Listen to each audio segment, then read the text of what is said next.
Hi, everybody. Welcome back to another episode of Awaken to Your Soul Path. I'm your host, Barbara, and today I'm joined by the wonderful Alicia Robinson. And our topic of today is going to be how I found out about my true gifts, but only after life broke me open first. And I'm very happy and very grateful that you're here to talk about this, Alicia, because I think that this happens to a lot, if not most of us. And when you're in that period, it's extremely confusing, and a lot of people don't know what's going on. So I think this is a very important topic to talk about. So thank you so much for being willing to come on the show and talk about this today. Oh, thank you so much for having me. And yeah, I totally agree. It is something that can be really hard to navigate as well if you don't know exactly what is happening or you don't have people around you that understand it or, get what's going on for you as well. It is a real thing and it's so good for everyone to know that none of us are alone either. Like, so many of us do go through it. And as you kind of said, I think those of us who are awakened to our spiritual side have been through it in some way, shape, or form as well. Yes. Yeah, what I hear a lot and what I also saw with myself and with a lot of my clients is I believe as children we are born perfect. We have Mm. natural abilities and we talk to imaginary friends, and I had the gift of knowing. I knew things about people with absolute clarity, absolute certainty. And then somewhere, usually before we go to school, people, so for me, for instance, with my Claire knowing, people were afraid of it. They were like, "Oh my God, how do you know this?" And don't freak me out like this. And when you hear things like that, or when people constantly say, "Oh, stop it," or "Hey, you're not supposed to act this way," or whatever parents can say, often well-meaning, it Mm. causes us to shut off that part of ourselves, that part of ourselves that was already in touch with our gifts. And then later on, then they want to break through, and there is lots of stuff happening, and we have no clue what it is because we've lost touch with that part of ourselves. Well, it's such a society thing too, isn't it? Where it's just dulled down and we don't even know what it is. So for me, things were very different because as a child, I wasn't aware or didn't know any of this stuff. I was quite Mm, closed off to it. I was probably what you'd call quite skeptical. When, even the spirit world was spoken of, I was a little bit like, oh, I don't know. mm, And I, yeah, didn't really know too much about it. And so I always grew up with a really strong mind and knew what I wanted, things like that. But then when I became older, I actually became a mum at 18. And when that happened, I was really sick and didn't know if I was going to make it through the night. And that just led me to some really dark times. And for me, it was when I stepped into the healing journey myself that I started to learn about the spiritual world and about energy and about how all of these things work. And I just became obsessed. And mm. so many things started to make sense to me that didn't previously. And through those dark times is when, I mean, they were super challenging as well. But when I then actually opened up to realize the different realms and what is actually out there and moving through that even further is when I realized how I can tap into that and my gifts and my abilities as well. So for me it was definitely later in life that those things come and now I have those things, just knowing and really being able to tune into energy and things like that, which is amazing. But yeah, it hasn't always been that way for me. No. So you grew up in a house where none of the woo-woo stuff was happening. Yeah, not at all. Not at all. So my parents split up when I was just before 5, and I moved with my mum and my sister. So mum was a single mum, and we moved into a dairy, so she was working 24/7, and we were in there. And when I think back, as I like further on in my childhood, my mum and my sister they weren't super spiritual or super woo woo, but they definitely believed in the spirit world and would get sort of like readings and stuff like that, which I always Mm. thought were really fascinating. But I was probably the more skeptical one. I was like, oh, I don't know. I don't know. Are you And good at reading people, or you already tell them information and they run with it type of then thoughts? yes, yeah, for sure.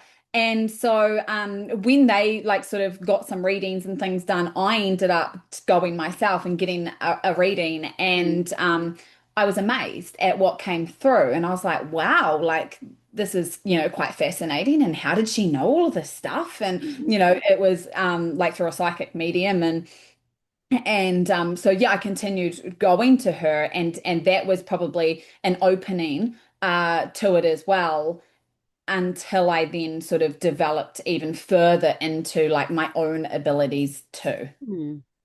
Well, that's very interesting because I remember I also come from a family of skeptics, and Mm. in my culture, it's just act normal, then you're already silly enough. That will be the literal translation of something that's said very often in my culture. And so Yeah. anything that was and another saying that's very normal in my culture is what the farmer doesn't know, he doesn't eat. And so that Mm. means that when it's out there, when it's outside of the realm of things that are familiar, then it doesn't exist or it isn't important or there's you don't talk about it.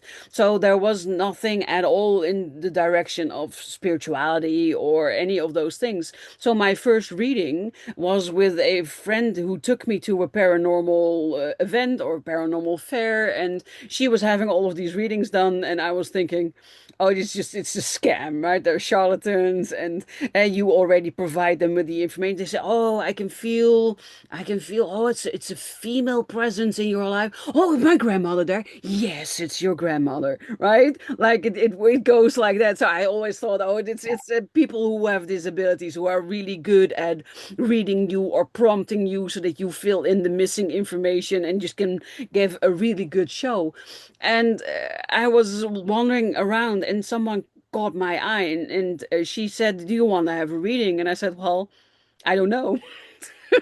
I don't really believe in all of this." And she said, "Well, I'd like to offer you a free reading because there's really someone who wants to talk to you." And I thought, well, okay, I don't believe in any of this shit, so let's just do this. And then what she said, it made me really angry because people who've been following me, who've seen more of my episodes, they know I didn't have an easy childhood. I was abused by my dad for since I was 7. And what she said to me is, "Your dad is here. He has a message for you. He wants to talk to you. He's been your protector and he's been watching out for you."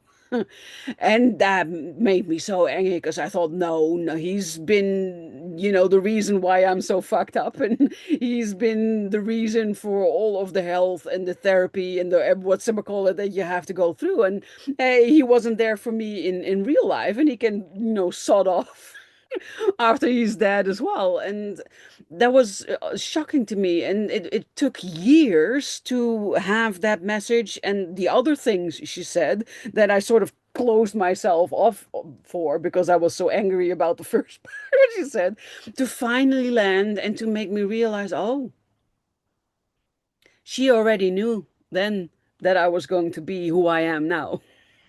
And she told me, but I couldn't hear it in that moment. Yeah, it's amazing how things like that happen, isn't it? And like I totally relate to a lot of what you've said as well. And childhood, I went through some many different things that sort of led, between my parents and things that led to the, I guess, problems that I was facing as well. And I'll never forget the one day things weren't that great for me. I was young. I had my baby. I'd had two babies by the time I was 20. Mm, And I'm still with my husband now. We've been together 16 years and counting. But this one time I was going through quite a hard time after I'd had my firstborn. I was quite, I isolated myself. I, went through the depression stage. And I'll never ever forget the one day I went for what I thought was going to be a reading. And I went to this man and I sat there in the chair I think I had my arms folded. I was very like closed off, wasn't in a good space. And he said to me, "You need to unfold your arms. Like I can't read anything, I can't look at anything until you unfold your arms and like relax a little bit." So I unfold my arms and I'm sitting there, no idea what to sort of expect or what's going to come through. And he just said to me, he said my world was so foggy. There's just clouds, fog everywhere. He's like, they're telling me that I cannot give you any information until you clear your head and start to, I can't remember his exact words, but along the lines of like that fogginess needs to lift. And right Go now, open everything's up. Yeah. so blocked. You're so closed off, like everything's there. And that really affirmed for me. And I left there and I cried and I cried and I cried, and my mum was actually with my wee boy at the time, and I was sort of telling her, and she sort of I think already knew Mm. that I was obviously depressed. I wasn't in a great way, and from that day forward, yeah, I was a mess. I was an absolute mess, and I'd had to go to, well, went to the doctor, had a round, or not a round, but went on to antidepressants, all of these things. And I just knew I was so against it. I've always been like, I'm not someone who even takes Panadol very much at all, right? Like I'm a very natural person. And so I was really against going on antidepressants, but Mhm. I was kind of told, I had to, there was no other way, Yeah. whatever. So I did go on them.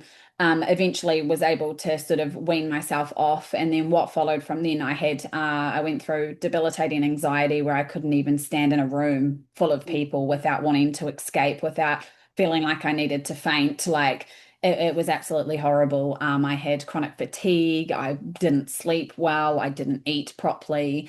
And it was, yeah, some really, really hard and dark times, dark night of the soul, identity shifts and recalibrations, like ego deaths, like many things all dwindled into one, which at the time I had no idea what was happening. I No. had absolutely no idea. I thought I was crazy. I thought Mhm. I was nuts. Those around me, I didn't really have those people close to me to talk to about it because no one had been like spiritually awakened in that way or had Oh. gone through what I'd been through. And by now I was doing all of this healing work, all of the inner stuff. I'd really become obsessed with energy, with everything that had happened. And I was really frustrated because all of those around me who didn't put themselves in that personal development work or self-discovery stuff, they weren't experiencing what I was. So why was I going through such a hard fucking time Yeah. when I was doing all the right things? Like I was Mm. doing all the things to be a better person, to, feel happier, to be healed, to be healthy, all of the things. And still there was some really, really freaking challenging times. And so Mhm. through the life coaches and the healers that I worked with, I started to really pick up on what they were saying and really noticing patterns and realizing so much of it within myself. And so I started to put myself into psychic development courses, learned how to use a pendulum, like really just put myself in all of these different places and spaces to really open up to the spiritual world that I had discovered.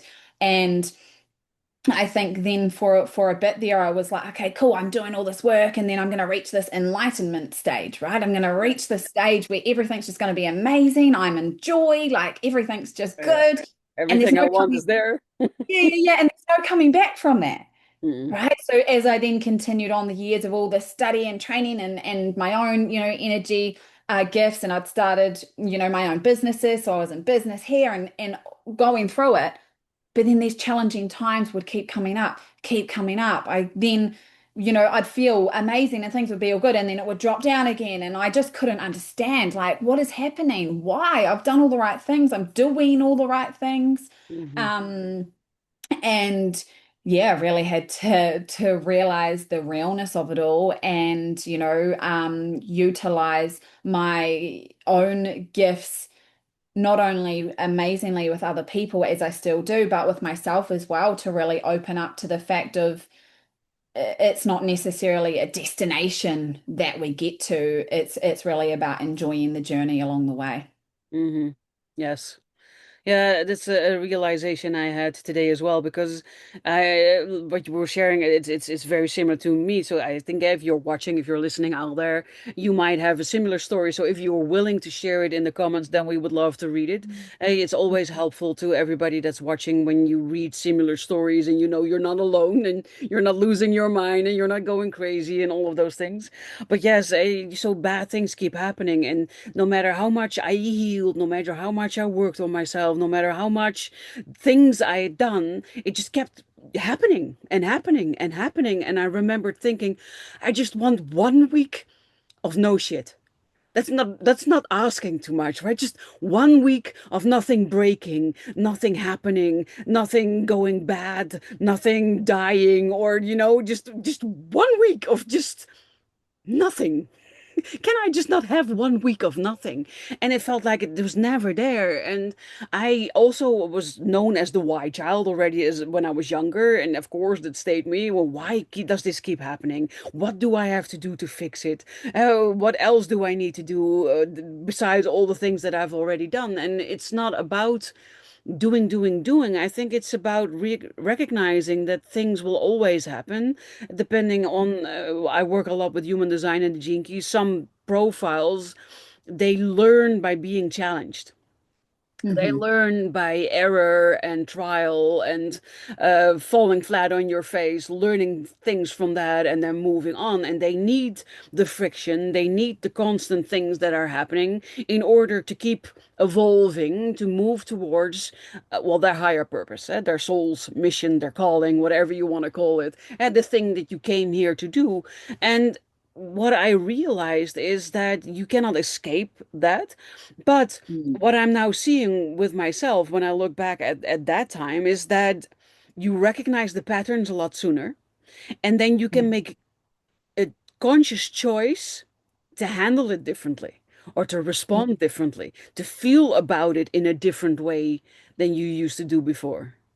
100%. And I think too, something I had to realize because I resented those times and that version of me and the situations and so much of Mm. it for so long, like really resented it, like was almost angry, like, why the fuck do I have to deal with this? Why am Yes. I the one that has to Why stand in the always me? Yeah. yeah, why do I always feel like this? Why is it, a bit of victim mode too, I suppose. And then I really had to get to that understanding of realizing, and I can see it now in hindsight, it's like, hey, I'm actually really grateful for all of those times because I wouldn't be who I am today had I not been through that. And so you can see then the bigger picture of the divine plan that it's like, we're meant to go through what we go through. And although it's really hard in the moment and at the Mm. time and you don't understand it, there is always a bigger reason to it, and there's always a lesson and a learning that you pick up on and take through that it could be 6 months later, it could be 5 years later that you actually Mm. realize that and the penny drops and you're like, oh, it makes sense now. Yes. But there is always, and I guess for all of those listening, like it's a really good thing to remember that when times are feeling hard or there is a lot going on, it is for a reason, even though it can be really hard to see it at the time. Like it does always open up to something. Hmm. Everything does pass. And when you get out the other side, it is a lot brighter. And at some point in one day, you'll be able to look back and it will make sense as to, why that happened. And Hmm. as we become more aware of ourselves and our consciousness, expands, then we get to catch these things faster. So we get Hmm. to learn through that. And then as it happens again, we're like, okay, I'm aware of this. And we begin to be able to observe our human self, right? And our body and what is happening to then be able to choose to respond in a different way. And it's Yeah. like, when the brain when something's sort of triggered, there's like 90 seconds before that feeling like spreads throughout your whole body and thoughts jump in to take over. So you've Mm. got like 90 seconds when that happens to really jump in and do something to pattern interrupt, to uh distract your mind, to do something else to Yeah. stop the thoughts from going in that downward spiral, which that was a game changer for me when I learned that. I call it stopping the autopilot program, but Yeah. that's Yeah. because the nervous system or one's entire system actually works with the repetition of patterns, pattern recognition, and that is the thing that you're fighting. So it's not that you don't have enough willpower or that you're not strong enough. It's just because there's so much happening, we need to sort of automate a lot of things within ourselves. If you, for Mhm. every single moment that you're alive, had to think, oh yeah, breathe in. Yeah, Hold, yeah, breathe yeah. out. Or if you want to walk, lift right leg, extend right leg, pull right leg down, and swift weight, and then do the. So constantly had to think about it. Life would Yeah. be really bad. So we do breathing on autopilot. We walk on autopilot. We don't think about it anymore. Lots of things that we routinely do, we do on autopilot. But the same goes for our responses, and also for the hurts. So if something happens that remotely looks like something that we've already stored in our database, then we think, ah, Mm. same situation. This is how we respond. That is what we say. This is how we feel, and that is what we do. Yeah, especially when it's in the system as a threat, right? When it's got a red flag that this is a threat, then the whole body just takes over. Well, what feels like takes over, right? The whole nervous system's like frazzled. And that Yes. is exactly why I actually have created a modality of my own as well after many different studying and learning different techniques and practitioner certifications and all of the things.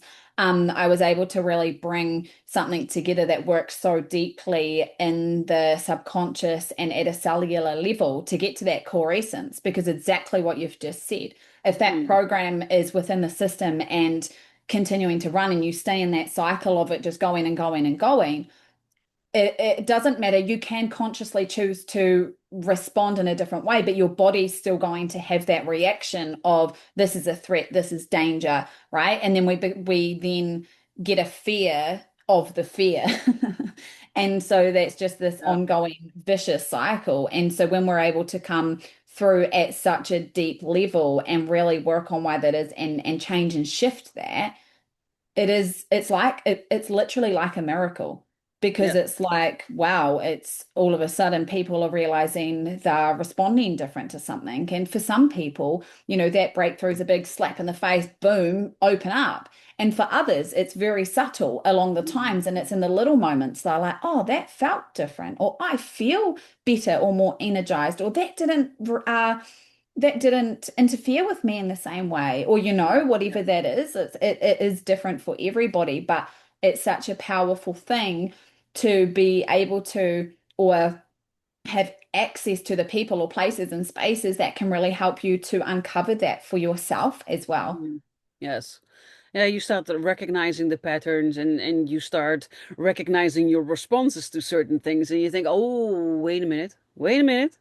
We've done this before. We've done this multiple times. We don't like the outcome of this. So, maybe let's not do this today. Maybe we could try something different. Oh, yeah, that's interesting. I can have these conversations with myself in my head, right? Where I realize things like this. It's always, I crack myself up. It's just really funny.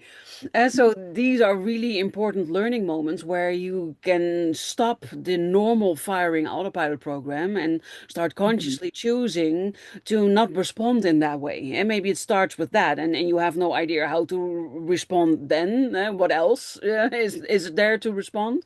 But at least you're stopping this one, and that grows over time. And I always also thought that you only had one dark night of the soul, but no, I've had at least eight, and it doesn't stop. But what I found very comforting is that as soon as I think, oh God, I recognize my two or my four shadow patterns that play the biggest part in my life, and then I know discomfort and anxiety, and I think okay, I'm feeling anxious again, and I feel like that type of energy, and then I think okay, I recognize this. We've been here before. We're up leveling. Oh, that is interesting. We're up leveling. Oh, so that means that I just relax into this. Yes, it's shitty, but we know that when we make it through this and without stopping it or interfering it or trying to fix it or have an opinion about it or need to dissect it or know why, when I can just Mhm. allow it to unfold, then I'm moving Yeah. into a higher version of myself. Oh, interesting. who am I Mm. coming to be? Who am I becoming? Yeah, I love that so much because what you've just said like is absolute gold as well because that's what can happen like when you first become aware of what's going on, it can feel quite tricky. It can feel quite Yeah. shaky. It can feel quite hard to really catch those patterns out and, consciously stop yourself in the moment before though that downward spiral kicks in. It can feel Hmm. really tricky. Yeah. But for anyone stepping into that phase, it does get easier. Not Mhm. easier in the sense of it's not ever going to happen again, but No. easier in the sense that you do become aware, like you've just said, you get to change that. Like just how Yeah. I literally changed my nervousness, my anxiousness to excitement, right? And so Mhm. I want to just reframe that because I don't want to label that as mine because it's not mine because Mhm. we can, detach ourselves from those Yeah. feelings as well. However, I was experiencing it and I was able to really transform and shift that into excitement. And to some people they're like, "What? That's nuts. How would you do that?" But we are able to do it. And when we then become aware of observing ourselves and knowing the certain things that kick us off or the feeling within the body as something is coming through, then it's so powerful to what we get to choose from then. Yes. And I talk about a lot, sort of what you were saying before, like there's a very big difference, or there's sort of three categories of um, of things when we're beginning to become aware and understand them, right? So the first one's like understanding. We understand the concept. And then Hmm. the middle one is you're starting to, oh, sorry, the first one's like you're aware of it, right? And then Hmm. the second one is like you understand it. And then the third one is you embody it and you live it. And there's Hmm. a very big difference because when you are someone who does healing work or you're in the personal development space and you know something, Hmm. you know it, right? And so when Yeah. it continues to happen, you get frustrated because you're like, but I know that. I know that it shouldn't be this way, or I know it can be better, or I know blah, blah, blah, blah, blah, but Yeah. it's not. Yeah. And so it leads to frustration. And then you step into Mhm. the phase of actually understanding it and it lands in a different way. And you're like, oh, okay, I actually get it. Hmm. Yes. But then there comes the phase of the actual embodiment of it and actually living it. And that Yes. is where it is actually going to change everything. Yeah. And I've also heard it described as the four stages. So the first stage is when you're unconsciously incompetent. Yeah. That means you don't know anything and you just do, and then things happen and you think, why? Unconsciously incompetent. Then you become consciously incompetent. So you start to Mm. notice what is happening and you still have no clue why, but at least you become aware of it. Then you become um, unconsciously competent, and sometimes you get it right and sometimes it still goes wrong, and you don't really know why sometimes it goes right because you don't understand the mechanism, but you're aware of what is happening. And then you become consciously competent. You know what is happening and you know how to apply it every single time that it happens, and then you start embodying it and the way you called it. So yeah, Yeah. it's really helpful to know where you are on that scale, but also to be kind to yourself, because what I see often is that we're so harsh for ourselves, so Mm. hard, so strict, and we feel like, oh, but I've learned this now, so I should be better at it. I should be able to apply it. It should not happen in my life anymore because I know better, or whatever thoughts we have in along those lines. And then we can be very strict towards ourselves and like, oh, damn it, and why did you do this again, or whatever internal dialogue you can have. And nobody is ever as strict for you as you, I think. Mhm. Oh, absolutely. I totally agree. And it is a massive thing that people are so hard on, right? And I Mm. previously was with myself too.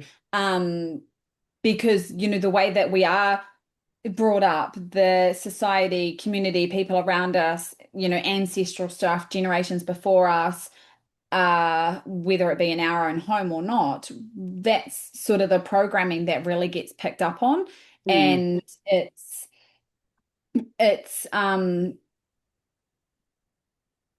it's really tricky before you become aware of that and actually realize and understand, where that has come from as well, to know what you're able to do about it moving forward, because it's not a place that we need to stay in. However, it is really being open to what is coming from that as well. Hmm. Yes, I agree. There was one other thing that people kept telling me when I was moving through all of these layers, and then I'd love your take on it, but that it made me very angry. And now I understand it, so now I look at it differently. But when I first got told this, I thought, and they said, you chose this life. And I thought, no, Yeah. no, no, no, no, no, no. No way in hell I chose this abuse and I chose this neglect and I chose all of that shit. And I said, yeah, yeah, yeah, your soul chose this. And it made me so angry because I thought, how can someone consciously choose this level of shit? Yeah, and that's it, right? And because I've heard that many times as well, and it's like your soul chose this, and I was like, "Ugh." And I've said, many times, I'm like, fuck, if someone had have told me what I was going to go through when I was at the very start of this journey, I probably would have said no. Yeah, Like, exactly. who would, like you just said, consciously say yes to all of this shit and the challenges and everything that it goes through. But however, now I can realize how rewarding it really is as well. And Hmm. what I just wanted to throw in there too, with the phases of what we were talking about before, I just wanted to share with anyone listening that also know and remember that as you go through the phases and you get to the stage of the embodiment, and living it, it's also okay when you go back to the start because that does happen in different cycles and phases of life.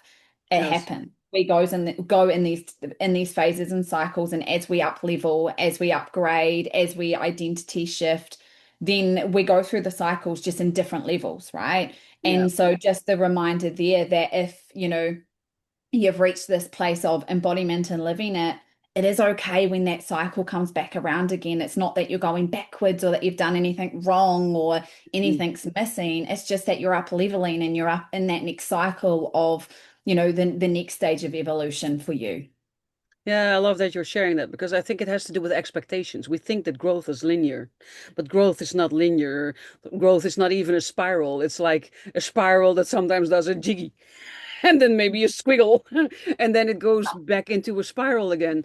And so I often have people ask me, but I already solved all of this shit. I worked on this shit. I had years of therapy for this shit. So why is it here again? Why am I again feeling sad? Or why am I again crying about this person while I already wrote the letters and did the therapy and done the steps, right? And here I am crying about it again. And I always like to explain it with well, within Chinese medicine, they have a beautiful drawing. I cannot draw it right here. So if anybody wants the drawing, then reach out to me. I will show it to you. But what it comes down to is that when something happens to us, it can penetrate you need to see yourself like an onion with lots of layers. And when something happens, it can penetrate. And it can penetrate a couple of layers, but it can also penetrate a lot of layers, and it can penetrate until the core. And the younger Mhm. you are when significant big things happen, the chances of it reaching the core are a lot bigger. And it gets less when we get older because we're better at shielding ourselves. But when we are young, we are very open. And especially when it has to do with parents and abuse and stuff like that, traumas, deaths, accidents, stuff like that, it can penetrate very deeply. And then when you start unlayering, when you start peeling back the layers of your onion, you encounter these things that happen. But every single time you peel back another layer, you have to deal with the same thing at that level, at that Different. layer. And the deeper it goes, the more often it comes back. And then it comes back in a different form where you're being asked to release the energy that belongs to that specific layer that you couldn't in the layers before because you weren't ready to do that yet. Yep, that's exactly right. And I think, again, totally agree with all of that. And divine timing, much to some people's disgrace, is really a thing. It, Yes. it really is. And, it's not up to us or to anybody else to choose anybody's timeline, No. right? And so you're only going to have things come to you when you are ready for it, when you are able to deal with it or go through it, Yeah. and not before.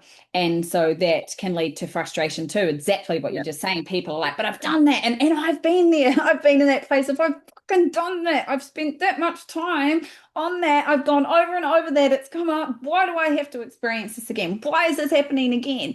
Right. And it had to be a real surrender and trust to, hey, it's meant to be exactly as it is. And obviously there's another lesson or learning, or there's a new level it needs to be, conquered. Sometimes it's a test, right? Mhm. And the more you go through with it and the more that you really sink in with your connection, then now as things come up, I'm able to tune in and be like, okay, and get to that. Why is that there? Where is it coming from? And with a bit of what I do in the modality I've created as well is really finding it in the body. Because if you've got Mhm. frustration in your body, you've got the opposite too, right? If you've got lack in your body in any way, or you're experiencing it, you've got the opposite too of absolute abundance. But what so many people are doing are focusing on the negative side of it, focusing on what they don't Mhm. want, rather than actually tuning into and expanding the sense of what they do want. Because duality is a thing, and to every Mhm. single situation, person, place, thing, there is always a perceived negative and a perceived positive, right? And when we can become aware of that, we can really bring in neutrality to everything. Yeah, that's why I love looking for the silver lining. And every Mm, bad thing, every shitty thing that's happening, there is always a silver lining. And if you can train yourself to focus on the silver lining, then in the midst of all the bad and all the shit and all the hurt and all the pain, then there's still something positive.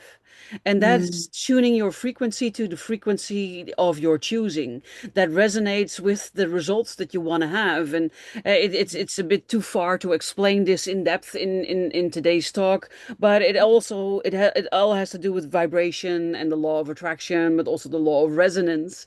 In the short explanation is that everything has a certain frequency. So let's say you want love, or you want money, or you want success. Do you think that that comes to people who are miserable and depressed and angry and frustrated and all of those things? Probably not. And that would be correct, right? So if you want all of these things, people who are very rich and can go on holiday when they want and buy everything they want, they are not angry, they're not frustrated, they're not sad, they're not depressed, they're not anxious, they're not any of these things. So if you want those results, then how you are in the world, how you respond, how you act needs to match that frequency. That is mm, what we've been talking about, and we have a lot more influence on that in both directions than we are aware of, because a lot of people are not aware that they are actually inviting things in their life without saying, "Come here," but with mm. their energy because they keep Absolutely. focusing on the negative things. Yeah, for sure. And the one thing I'd add to that, because so true, so true. The one thing I'd add to that is, along with the frequency, because that's such a big thing, is also to really step into and anchor into those frequencies. What people generally start to do as they start to look for that is they're externally seeking. So they're looking for everything outside of them of how to get to that frequency, or what they Yes. need, or what's that missing thing. And Yeah. so just a reminder here that it's not outside of you that you're going to find that. If you're in that loop of externally seeking and sourcing for anything and everything, whether it be love, money, happiness, it all starts within. Yes, exactly. All the answers that you're looking for are already within you. You just need to help to translate it and to Mhm. find it. So I love that addition, Alicia. Thank you so much. I think that that is a great note to end our talk on, because I think that that is in the end the key what everything is about, right? Finding the answers within yourself, finding the inner peace, finding the tranquility that is necessary in order for you to be the person that embodies the frequency and the energy of the things that you want.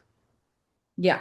Oh, I totally agree. And I think that's perfect because that is what it all comes down to. There's so much other things and processes and stuff we can go through and we can do. At the end of the day, the biggest thing is for you to realize that you've got the power. You've already got it there within you. Sometimes we're just not looking at it, right? Sometimes we just can't see it. So Yes. really allowing yourself to open up to the fact that it is all there, it is all within you, and you get to match those frequencies that you choose in order to, create those shifts and changes in your internal world to then see it in your reality in the external as well. Yes. Beautifully said. Thank you so much. Yes, Oh, you're so exactly. welcome. And if you are watching and listening and you've made it until here, thank you. That is amazing. We would love to hear from you. So if you have any questions for me or for Alicia, or if you want to share your biggest insight out of our talk today, or if you want to share your story so that other people might recognize themselves in it and know that they're not the only ones going through this, then please leave us a comment. We would love it. I can also imagine that you feel like, oh my God, I want to talk to Alicia because I'm resonating so much with her energy and with her story. So if people feel that way, Alicia, where can they find you? How can they connect? Where can they reach out? Yeah, amazing. Cool, cool, cool. So the best way is probably on Facebook. So I can flick through the link for that as well, to be there because that is definitely where I'm showing up most. And then I do have a free group on Facebook as well, where I do have, free insights, tips, guidance tracks, all of the things that you could think of. And so that's probably the best place, which I can flick through the link to that. Ah, awesome. I will make sure that the links that Alicia just mentioned are included in the description of the video, the show notes, I call them. How to contact me is also in the description, so I'll make it really easy if you want to reach out to either one of us. Then you don't have to look that far. We would also encourage you to reach out if you feel that you are stuck or if you just want someone to talk to, because you don't have to go through this alone if you don't want to. There are Mhm. people out there like us that are there for you if you reach out. So do that if you feel that way. If you are new to this channel, I would love it if you could hit the subscribe button because that helps me spread my message a lot further. Same goes for sharing this episode with your followers because you never know who is amongst your followers that needs to hear this message today, and you would be doing all of us a great Mhm. service.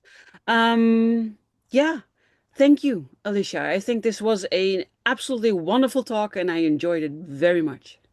Amazing. Thank you so much for having me. I have very much enjoyed being here as well. And, I always love to be able to share the message far and wide as well, because it is all possible for all of us. So thank Yeah, you. Thank you. Thank exactly. you. Yes. And thank you, of course, for your support. If you are a returning viewer, then I love you. It's wonderful to see you again. And I look forward to inspiring all of you with another wonderful guest in next week's episode. And for today, the only thing I have left to say is to wish you an amazing rest of your day. See you next week. Thank you.